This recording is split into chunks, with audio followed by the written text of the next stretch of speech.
Welcome to the Adelaide by MedCity Minireview program. My name's Andrew Zannettino. I'll be your host for this afternoon's Minireview. But before I start, I'd like to acknowledge the Kaurna people, the original custodians on the land on which we meet here today. I'd like to pay my respects to elders past, present and emerging. I'd like to remind all of you who are watching this live that there is a Q&A section on the bottom of your panel of your Zoom window. If you are keen to ask a question of our speakers, please do so using the Q&A function. That'll allow me to relate the questions to the speakers at the end of their presentation.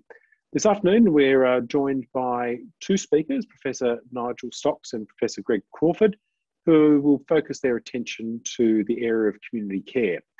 And our first speaker this afternoon is Professor Nigel Stocks. Nigel is a professor and head of the discipline of general practice at the University of Adelaide. And Nigel has also conducted both qualitative and quantitative research, including randomised clinical trials, cohort and observational studies, and systematic reviews and meta-analyses. In addition to his academic role, Nigel is a general practitioner in the Adelaide Hills and a public health physician. The title of Nigel's presentation this afternoon is Using Medical Insight Data to Improve Care in Australian General Practice. So I'd like to welcome Nigel to the screen. I'm going to be discussing MedicineInsight, which is a large general practice database from medical records from about 600 practices around Australia. It's very similar to the Clinical Practice Research Data Link, which is from the UK, which is much larger and has been going for over 20 years.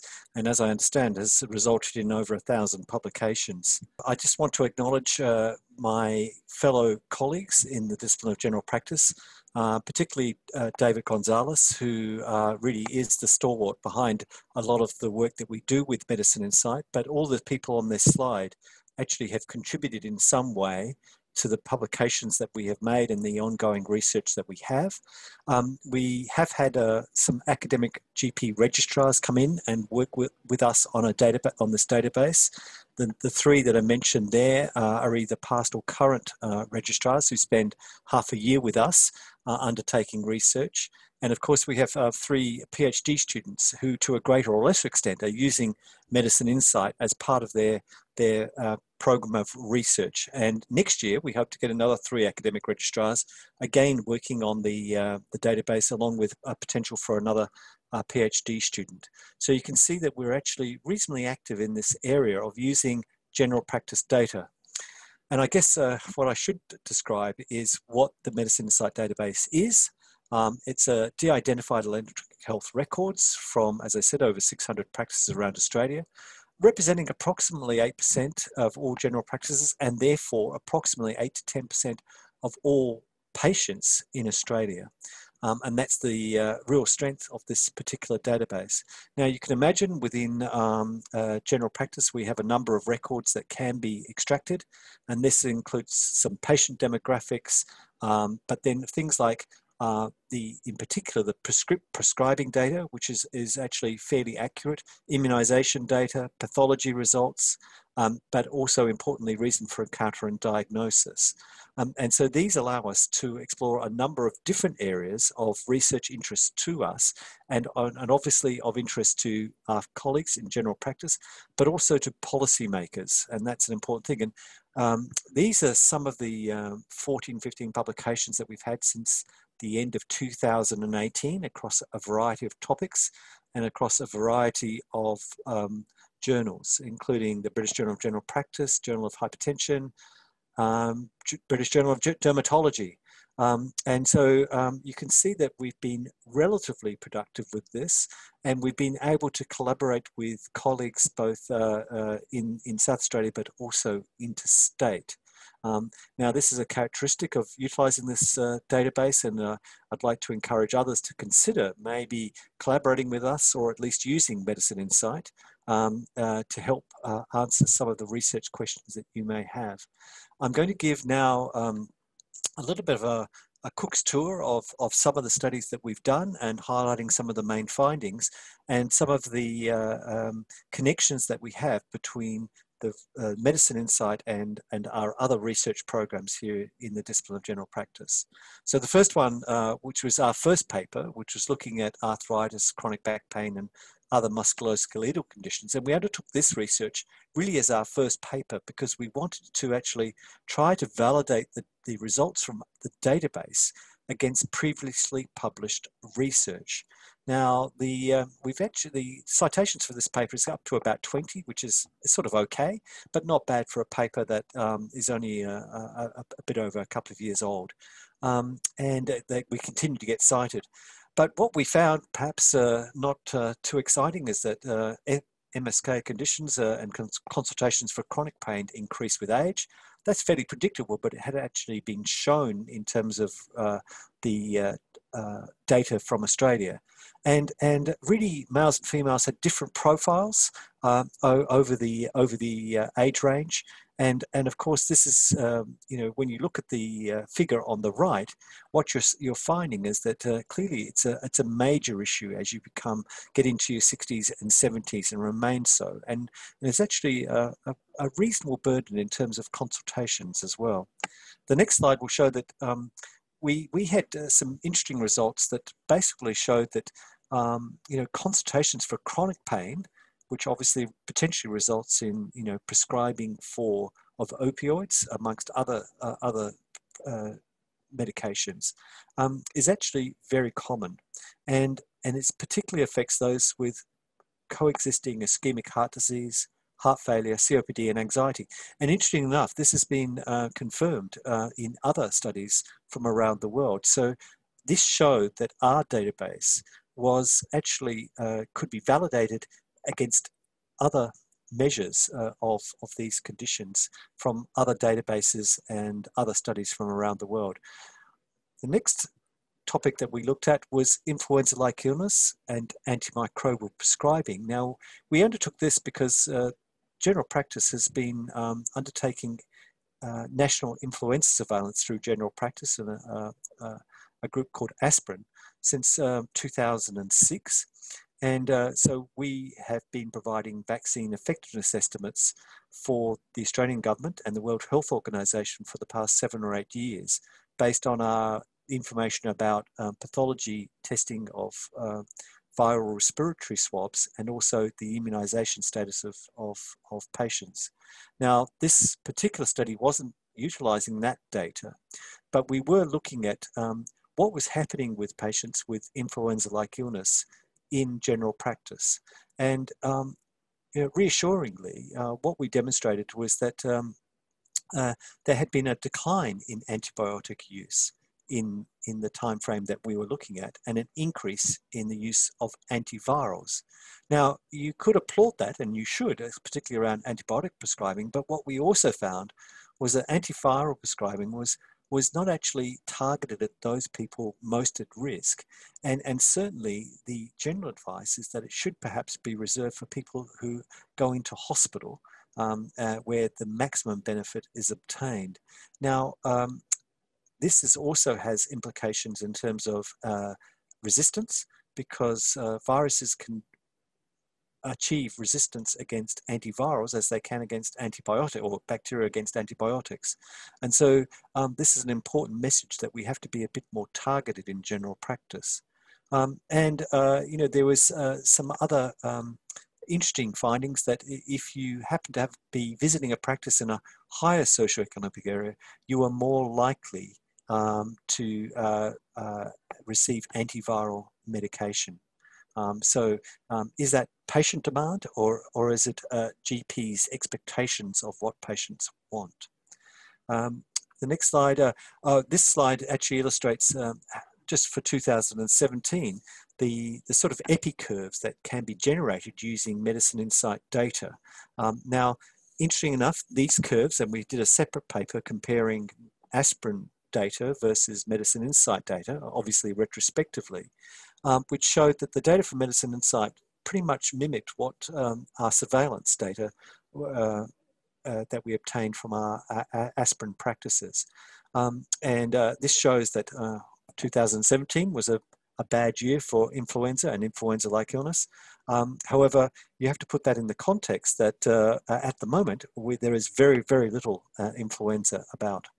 I can see I'm going to run out of time, so I'm going to have to move on to this paper about trends in opioid prescribing. And really what we showed there, that was a lot of people who get commenced on opioids are actually still on them after months and even years of use. And that is shown graphically in figure 2, where you can see that once people start on them, up to about 50% can remain on them long term, which is not a good situation. And of course, we're prescribing them mainly for certain conditions. I guess I've highlighted chronic back pain there because opioids for low back pain is perhaps not the best option for most people. And certainly for people with fibromyalgia, you could argue that, that there is limited therapeutic options, but perhaps opioids may not be the best. So we need alternatives that can be used by GPs. We've also had a recent paper looking at insomnia management in general practice. This is because we're part of a Centre for Research Excellence with a group of Adams, amongst others, and we're exploring how we can improve the management of sleep apnea and insomnia in general practice. These results were demonstrating basically that overall prescribing had declined over time, which was consistent with other publications. But then things for prescribing for melatonin had dramatically increased, which is probably in terms of its overall use. Finally, just to look at COVID and what we might be doing, what happened last year, we've got a data set. We're exploring the various things that have been happening in general practice, and we particularly looked at skin cancers and melanomas because this was an area where there was some concern expressed, and sure enough, skin cancer diagnosis had declined, and particularly for melanoma, even though the proportion of patients who actually attended for a skin cancer check had remained steady in 2020. So what will happen, whether there'll be a rebound and hopefully patients won't be disadvantaged by having their skin cancers removed later than they would have otherwise occurred. That probably will be the case for BCCs and SCCs, which tend not to metastasize, but clearly we will be interested in what happens for those cases of melanoma. Now, just as a final slide, I just wanted to mention that we have cross-sectional and longitudinal data with MedicineInsight, which is its strength over what was the Beach study. We can potentially data link, and those are some examples, and we can use it for quality improvement exercise in general practice and potentially for recruitment in clinical trials, and I'll stop there. Thanks, Nigel. That fantastic presentation, and that is a absolutely beautiful scene that I'm looking at on the screen as we speak.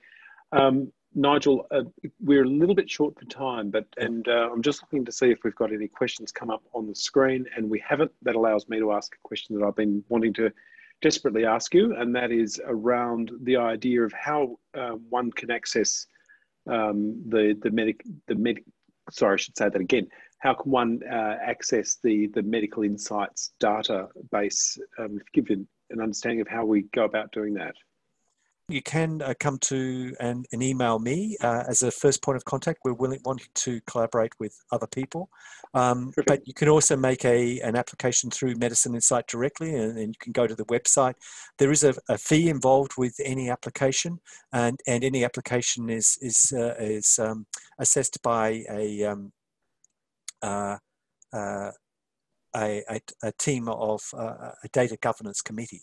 But aside from that, it's fairly easy to get, but you do need the right data environment, which is secure, which we currently have here at the University of Adelaide, but actually could be improved to get up to other standards equivalent to other universities. And I'll leave it at that because I know you want to move on.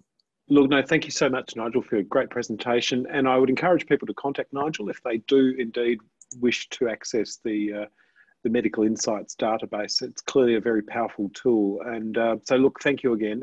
That gives me an opportunity to actually invite our next speaker for this afternoon's session. And our second speaker today is Professor Greg Crawford. Greg is a palliative medicine physician working at the Northern Adelaide Local Health Network, and that's involving both Modbury and Lyell McEwin Hospital. He's also the Professor of Palliative Medicine at the University of Adelaide. Greg is, I mean, anyone who knows Greg knows that he's genuinely a clinician first. He's somebody who is a very passionate clinician and very passionate about what he does. But he's also an incredibly passionate teacher and researcher.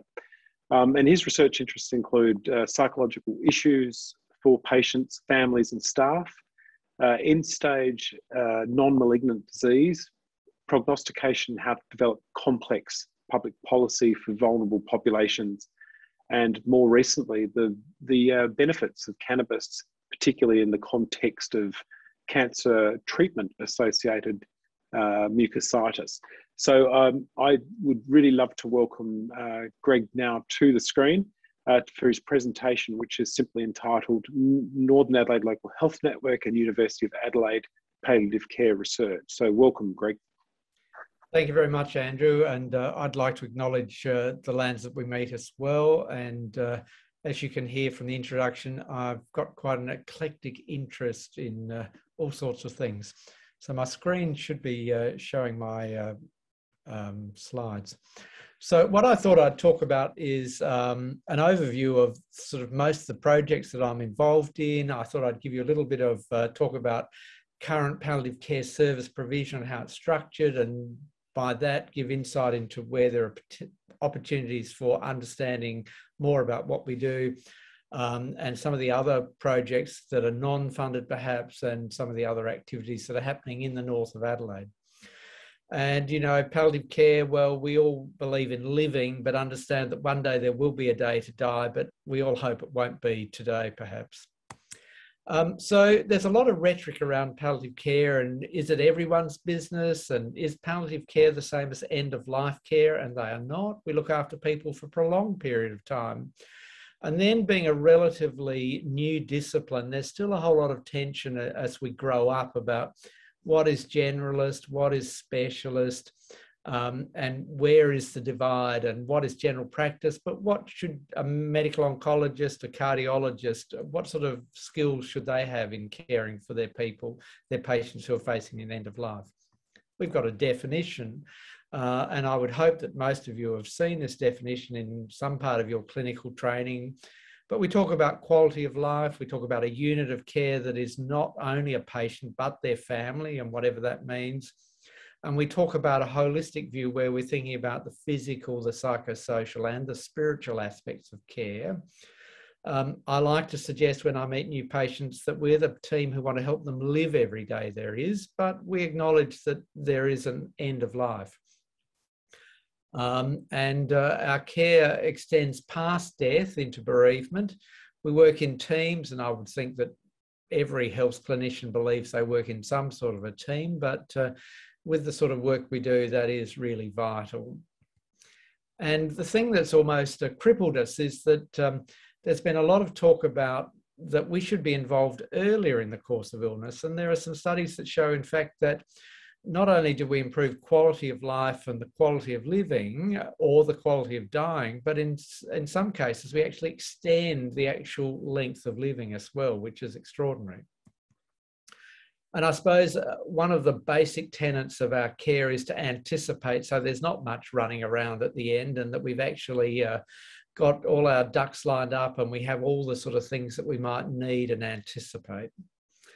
So how do we work? Well, specialist palliative care in South Australia, we're very fortunate in that we have 3 adult services and 1 paediatric service based in Adelaide. The paediatric service is state-based, and there are structured country palliative care services of varying skills and disciplines that all have linkages to the metropolitan areas as well. One of the governance structures that is something we treasure in South Australia is that we have one governance for inpatient care, our community consultation, and consultation liaison within the acute sector. So 1/3 of Adelaide is covered by the Northern Adelaide Local Health Network, and our service receives 1,200 new referrals every year. We have an inpatient unit or a hospice based at Modbury Hospital that's nominally 4 beds funded, but flexes to 20. Very acute, with 50% of people being discharged back home or to some other site of care that we will then continue to support them. And a length of stay that's only about 8 days. So it's not a quiet, gentle, sit and do nothing sort of a place. And then also we're looking after up to 500 people and their families in our community area.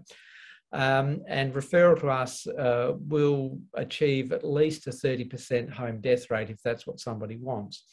You ask the man in the street in South Australia, and the statistics suggest that probably 58 to 70% would say they want to die at home when they're well. 30% is much better than most parts of Australia. How do you get into our service? Well, you have to have a progressive life-limiting illness. You have to consent to the process, and not that we're just symptomatologists, but control of symptoms, physical, psychological, is paramount, as well as maintaining function, quality of life. And in practice, it really means that the care is beyond the abilities of the treating team, or it needs augmenting, that people are not managing in their current location of care, and particularly if they want to actually die at home. So many of the people we meet are still having active treatment for their disease, regardless of what it is, as well as us supporting alongside.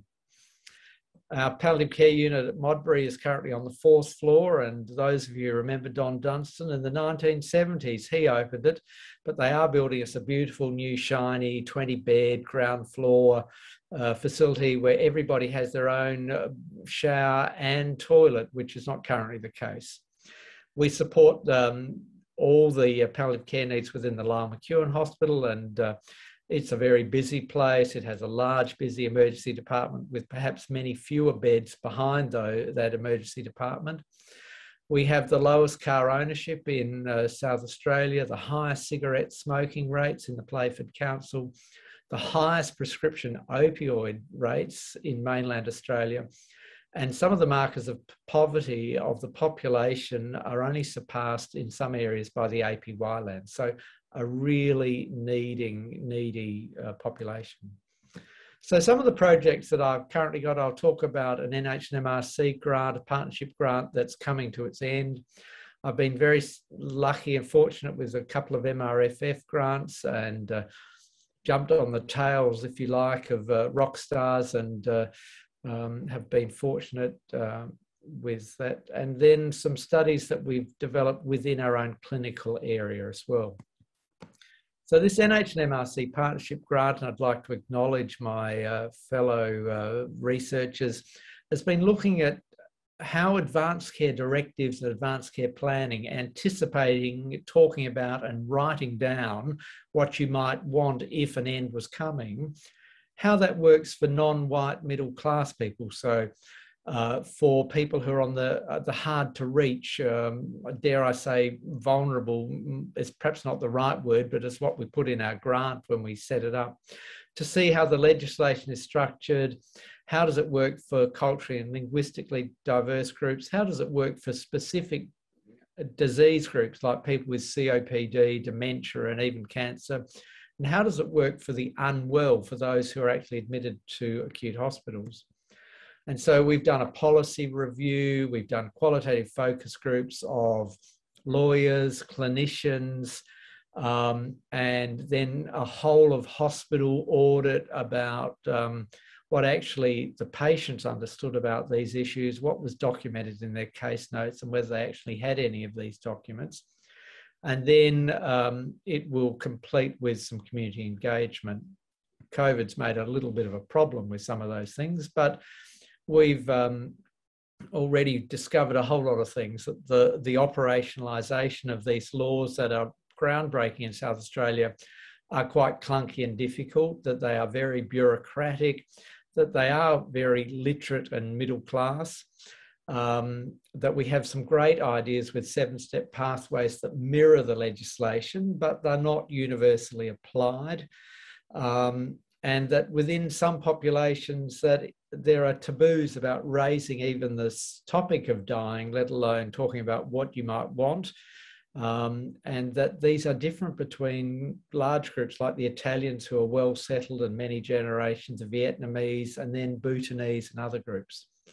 So we're in a writing up phase. We're close to publishing quite a bit of that stuff, and it's been very useful. And many of you know we've had a review of the legislation in South Australia anyway. An MRFF grant looking at introduction of early palliative care and looking at 5 specific cancers that trigger the opportunity of getting a palliative care referral for somebody who was early in their disease trajectory. And the exciting thing about this research is not the quality of life stuff, but we're actually looking at the financial implications. So health service utilisation, what is the cost of general practice, of hospital admissions, of emergency department and ICU presentations, linking up Medicare and pharmaceutical benefit scheme data, but also looking at quality of life. And this is in collaboration with the University of Melbourne, and the Lyell McEwen will be a major data site for that. As Andrew said, and he's part of this team, a study looking at medical cannabis in supportive care. And this is a recently awarded grant of 1.5 million. It's going to be a randomised controlled trial looking at whether we can prevent and treat the gastrointestinal side effects of quite toxic, potentially toxic chemotherapeutic regimens. So that's a very exciting group with a different group of other academics that I'm collaborating with. Within the palliative care service, I've been in the North for 6 years now. We started a program looking at what is good in care rather than looking at the gaps. And so using a video reflexive ethnographic methodology and looking at the positives in healthcare, we've explored our own clinical domain and explored what was working, filmed ourselves, filmed our clinical interactions, filmed patient interactions, then reflected on the films, filmed our reflections on the film, gave voice to the participants. So some of our participants have said, please show this to my treating doctor. Please show it to whoever funds your service. And so this has been a really useful way of introducing research methodologies within a clinical team. It's sensitized our team to be ready to look at other projects. We've then gone on to other projects looking at in the acute hospital, in cancer and respiratory wards, and how palliative care is delivered there, and that's coming to a resolution. And more recently, we've been successful with funding looking at specific communities, Bhutanese, Syrian and African communities in the northern suburbs, to develop high quality short sound bites in their own language, in English, with subtitles, for education of clinicians, for education of their own communities, and for raising these topics in a culturally sensitive way. And we've had some success with publications. You wonder, how do you publish a visual research methodology? But we've been very clever, very successful. QR codes are fabulous on posters, so you can actually link a poster at a conference to actually something that's verbal and video as well. Other projects, I've got an interest in healthcare professionals' perspectives on caring for somebody when they die. I've got a study at the moment looking at what's the impact of COVID on palliative care clinicians internationally. Some of my educational activities, we've been doing some evaluation of simulation and communication. And there's a new project we're embedding into our service looking at virtual reality and taking patients on trips to wherever they might wish to. All the advanced trainees of Adelaide seem to have beat a path across my door, and so a very eclectic group of research varying from what do general practice registrars think they need to learn to how do interpreters interface when they're actually put in the position of having difficult conversations when there may not be words for them and they might not be included in the clinical team. Looking at end-stage COPD, looking at what does death in the community mean and how can we predict it. Corneal donations in people in palliative care units and exercise programs on tumour progression, so quite eclectic. involved in several systematic reviews and clinical guidelines around developing international guidelines for cancer patients' end of life, malignant bowel obstructions. I think a really interesting one that we've just started is looking at cannabis use in cancer and what guidelines we should be recommending for clinicians. And I've just started being involved in a systematic review of end-of-life care and digital technologies. Had PhD students with my interest in psychological and non-malignant disease. These covered different groups. I'm trying to understand what the impact of a dying patient was on them, how to interpret depression within palliative care, and COPD, as well as chronic disease management. And then some really other interesting master's projects, the most recent being how do pharmacists think they might interface into advanced care planning. So we all need a certificate. We're not all breaking our neck for a death certificate, and it will come though, I'm afraid. But in the end, it's not the years in your life that count, it's the life in your years. But in the words of another famous American president, he recently said that people are dying who have never died before. There's my email. I'm very happy to answer any questions if we have time. And I hope that's been a race through of some of the eclectic things that I'm involved with at the moment. Thank you. Thanks so much, Greg. Look, I think anyone who actually ends on a Donald Trump slide gets my tick of approval. You must be seriously one of the busiest clinician researchers on the planet with the number of projects that you're involved in. But look, thank you for a wonderful presentation and an incredibly important area. Greg, I'm conscious of the time, but I'm desperate to ask you a couple of questions if I might. Sure. Look, I'm really conscious of the fact that a lot of the people that you're dealing with, you know, they're often aged and possibly cognitively impaired. I mean, how do you go about sort of seeking consent from people to be involved in research-based studies as you've described? I think that's really important. I think that there are several things in my mind that I think are really important. And in early years of my research career in palliative care, many ethics committees were quite hesitant to approve studies and were really concerned about the burden on patients, but also, of course, we need to have a valid consent. And so there's lots of evidence now to show that patients really are keen to participate. I wouldn't like to think that being in a research project gave them a total sense of meaning in their life, but I think that we shouldn't put up unnecessary barriers, and that it can make a sense of doing something altruistic. And I think the burden on the researchers is that if people have given of their valuable and limited time, then it's important that we build well-structured research, that we actually do write it up and we publish it so that their efforts are not in vain. The issue of cognitive impairment, many patients do have limited or variable cognition, and so you may need to navigate either anticipatory consent. And so there are some models, particularly in studying delirium, where consent has been gained in anticipation of a failure of cognition. And of course, working out who it might be a substitute decision maker and getting an ethical approach to that and approval is important. Many family members are very protective, and so I think we've developed many models where we include the family members with the patient's consent, because, you know, autonomy is a driving principle, so that it's not us or them, but we're all doing it together. And even the Brilliance Project with videoing, and we've had to the point of videoing people in their last hours with their consent and then their family's consent. That has been possible, and there needs to be a process of consent for each use of the film as well, of course.